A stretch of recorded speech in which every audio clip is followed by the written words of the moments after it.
good afternoon. Hopefully everyone had a nice lunch. Feeling energized? All right.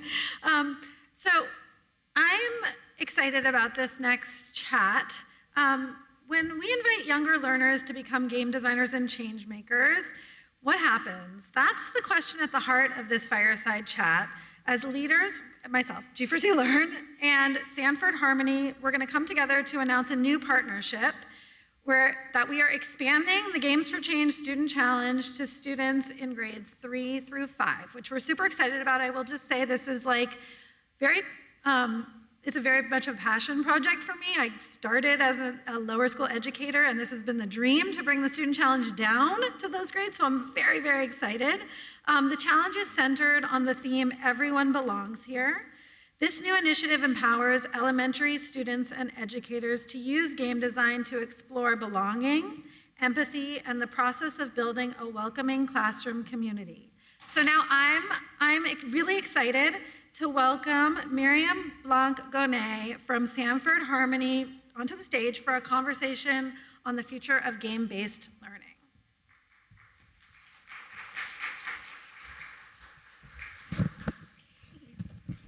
Hello. Hey, hi. I'm very excited to talk to you today. This has been a long time in the making. We've been talking about this for many, many, many months, and we've been trying things out and playing with things, and now we're ready to like unleash it into the world. So before we talk about what we're unleashing, Mimi, maybe you can just give us a little overview of you, your work, and what Sanford Harmony is kind of all about. Yeah, of course. I'm Miriam Blanc-Gonnet, and I'm a former elementary educator. I taught first, third, fourth, fifth for about a decade before coming over to Sanford Harmony, where I've been for the last 4 years. And I met Arana, must have been like November or December that we started partnering in this work.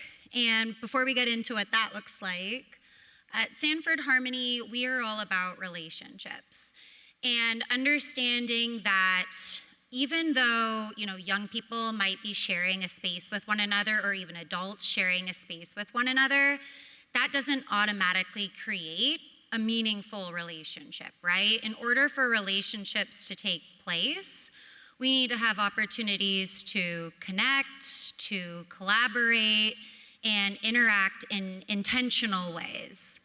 And with that, our work provides resources to anywhere that young people find themselves.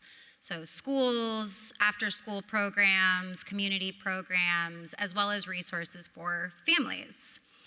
Now, we provide this through explicit instruction into skills like collaboration, communication, perspective taking, as well as through something we call everyday practices, and those are those intentional opportunities throughout the school day that are regular for kids to then practice those skills, both in whole group and one-to-one settings with one another.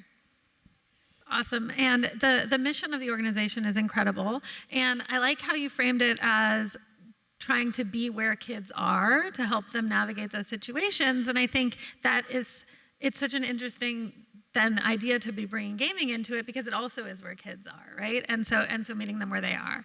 I think I know that most people in this audience probably are familiar with the Student Challenge, but I'm gonna give like just a teeny tiny overview so that it's framed, and then we can talk about the work. So the Games for Change Student Challenge is going into its 12th year, I believe, and is a game design challenge and competition that Games for Change runs. And it's an annual competition where youth are invited to design games around a specific social impact theme. And we generally provide a few themes for kids to choose from, and they design games. We have curriculum. They use the curriculum to learn how to design games. They can use platforms that are comfortable for them. So we have kids designing all the way from scratch, all the way up to Unity and in between. And those games are then judged by a panel of experts, and then they win awards, right? And it started as a middle and high school program. We've expanded into college-age students, and this is the first time that we're going down to grades 3 through 5. And with the theme, Everyone Belongs Here, which comes straight from the Sanford Harmony curriculum. Do you want to talk a little bit about that theme? Sure, yeah. So when we came together and talked about what we wanted to have our group of kids that were moving through the pilot focus on, as I mentioned, we're all about the relationship, right? And so creating this sense of belonging in the classroom, in the after-school program, within the family unit. So these games were geared at kids explaining, one, like what belonging is to other kids, and then creating a game that promoted belonging in primarily schools. So the kids that engaged with this all did so with their classroom teacher and built games around how do we create belonging in our classroom or in our school for then other kids to learn from. So I should just clarify that we are announcing this here. It is launching in the fall, but we did run a pilot. We ran a pilot in the spring to kind of see how the whole thing could work.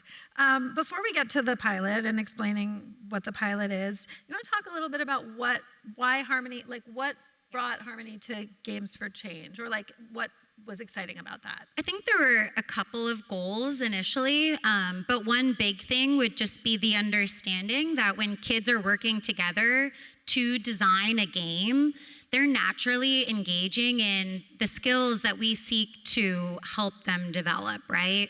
When they're working together to create a game, they need to know how to communicate effectively.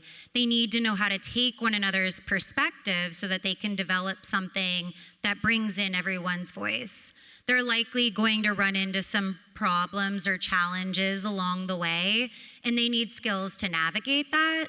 So what we did was look at the Games for Change curriculum and then think about where some of our lessons might naturally be embedded in so that as teachers were moving through the curriculum, they knew where in Harmony they could go to support those skills. There's kind of two different points of integration, if I'm right. There's the integration of the theme, which is they're designing games to help other people understand the concept of belonging or make other people feel like they belong, like there's the theme piece of it, and then there's also the materials and the curriculum that you all have that's being used to help them navigate the collaboration aspect of the project. Exactly. Yeah. Okay, so we did the pilot, right? It was very truncated, so we like it was a very fast pilot, but we just really wanted to see if this had any kind of teeth, right? Yep. So do you want to talk a little bit about the pilot and how it went? Yeah, sure. I mean, that was if we got any feedback back, right, it was really that they needed more time. But overwhelmingly, the educators and the students that engaged in it really enjoyed the process. I think some of them had been through Games for Change with their students maybe in the 6th grades, so they were familiar with it. But doing it with the younger kids was a new experience for them, right? And then having that Harmony curriculum to coincide with it, they just really spoke to the beauty of being able to bring in these relationship skills and then actually have their kids creating a game about relationship too. Yeah, and when we were, from the Games for Change side, when we were really trying to think about what does game design look like for this younger grade, we thought a lot about, so the way that the Student Challenge works in the middle school and the high school is that kids are finding it however they find it, right? Like a teacher may find our stuff and they decide they want to do it in their classroom, and so it's a classroom project. A kid may find the Student Challenge on their own and find some kids to work with and do the project on their own. Neither of those approaches felt exactly right for the younger kids. Do you want to go ahead and say how it's working for the younger kids? Yeah, so we had schools from around the country who signed up for this pilot. And the way that we formulated the challenge was within a classroom, an educator was taking her students through this curriculum. And you might have, 4 or 5 different groups of students working together in your classroom to create a game. From there, they submitted as a class, let's say they had 5 games come out of a classroom. The kids in that class then actually voted for which one they were going to submit to the overall challenge. And then from there, we got to see those and score the games that came through. But the beautiful part about that was everyone in the class got to engage, and they also got to have a voice in the game that was going to go forward and represent their class. Yeah, and I should add, not that it's the most important part, but the prize is going to the teacher to be able to do something fun for the kids in the class, right? So rather than the prize going to a... So the whole class wins. Yeah, everyone wins. Everyone wins. We love that. Okay, so we did the pilot. Any learnings from the pilot besides the time thing, the time piece? Is there anything else that you want to highlight, or? I think the other piece would just be, they had shared maybe some more intentional training beforehand of like working with the Harmony team or working with the Games for Change team to understand what our portal looks like, how to navigate it. And then I think same thing on the Games for Change side, understanding Scratch and how to implement that with their students. So just some additional support there in addition to time. Yeah, so we have recommended Scratch as the tool for this age group, but we are also accepting for this age group tabletop games, right, which was very popular. So that's something that I think a lot of elementary school teachers are already used to doing, kind of using materials and letting kids create, and that kind of controlled chaos in the elementary school classroom. So it's either or, and yeah, we're planning, as we think about rolling this out in the fall, we're planning on offering teachers some more kind of discrete training around Scratch, around the game design curriculum, some more offerings, because we will have more time. Is there any, yeah, so. Just one thing I'll add to that I thought was cool from the focus group was, even though some of the teachers expressed, I didn't really know what to do when my students had questions about Scratch, they also shared that what's great to see, though, is the students are figuring that out, right? Like, a lot of these kids are then able to go into those programs and pick it up pretty quick and teach the rest of their class, teach their teacher. So just the empowerment of youth through this game design is really cool to see. Yeah. It's empowerment of youth, and I would also say that it's good professional development for educators, right? So because as an educator, sometimes it's really hard to not know something in your classroom, but it's very powerful for kids to see you not know something and be like, well, I don't know, but if you know, you can help your peers. So it's kind of an amazing little dynamic there. Is there anything else that you want to add about the before we move into okay, all right. Okay, so the program is rolling out in September. Any elementary school teachers, grade 3 through 5, can join. Yeah. They get even after school programs that want want to use the curriculum. Doesn't matter, right? Like kids of that age group can join. They will get access to, obviously, our curriculum and our professional development resources and some extra stuff. Is there anything from the Harmony side that you want to highlight that they'll have access to? Yeah, I would say same thing. They'll have full access to our curriculum as well as access to us if they need to meet and talk through navigation, or if we want to host some sort of, here's how the two curriculums really work together and complement one another. Yeah, I would say we're both going to be very readily available to help. And is there anything else you want to add before we wrap?